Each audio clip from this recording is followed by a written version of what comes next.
All right, welcome to another writing focused lecture. This one is going to be on writing to reflect. I'm going to start as always with a screen share.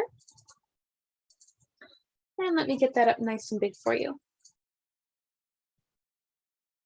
All right, so some things we're going to look at with this are items that you need to include and ways to reflect. And I want you to think of this not just in terms of writing, but for anything that you do. When you're at a new job, if you're doing a sport, if you're,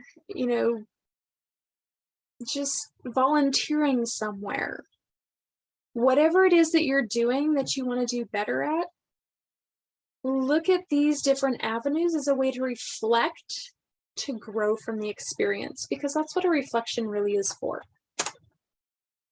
So items that you should always include in a reflection are your personal growth. How did you grow from this experience? What new strengths did you gain?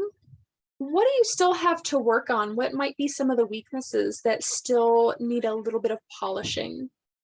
What steps do you plan to take to move forward? And then applying learning to future goals. So what did you learn from this experience? And again, it could be any experience at all.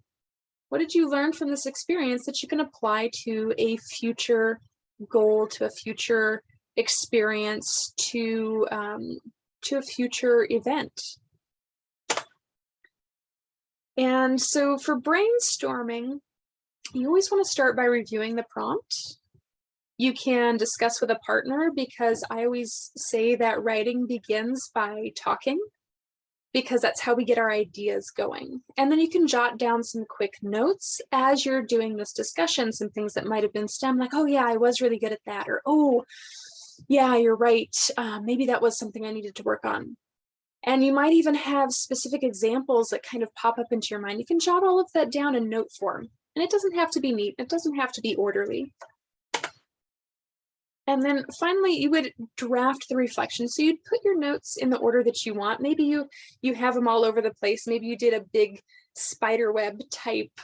Maybe you did just straight down the row.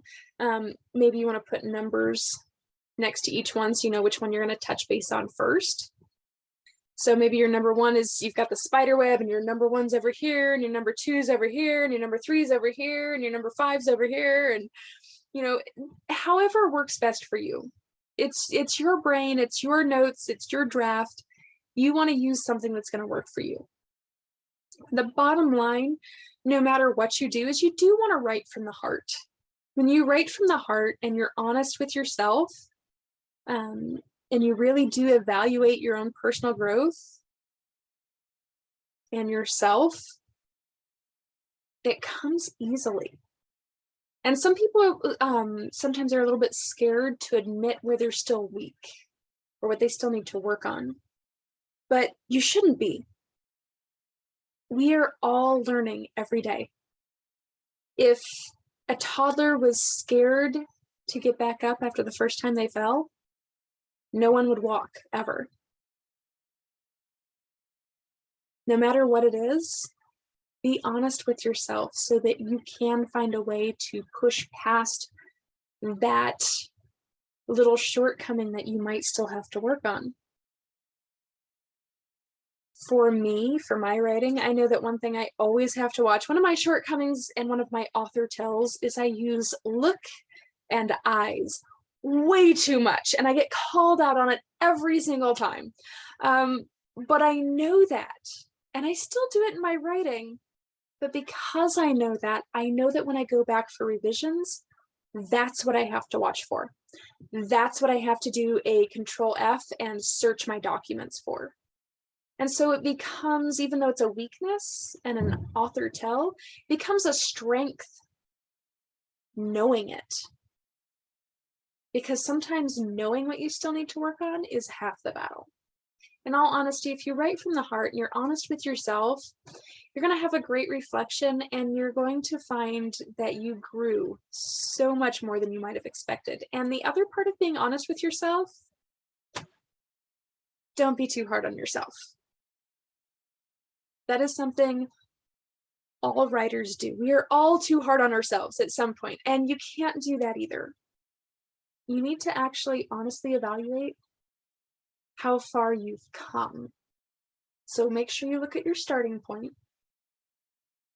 and look at where you're ending with this reflection, and look at all the growth you made in between.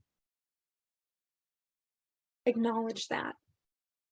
And you're going to feel so much better when you do. All right, if you have any questions, comments, or concerns, please let me know. All right, thanks so much, and I'll catch you on the flip side.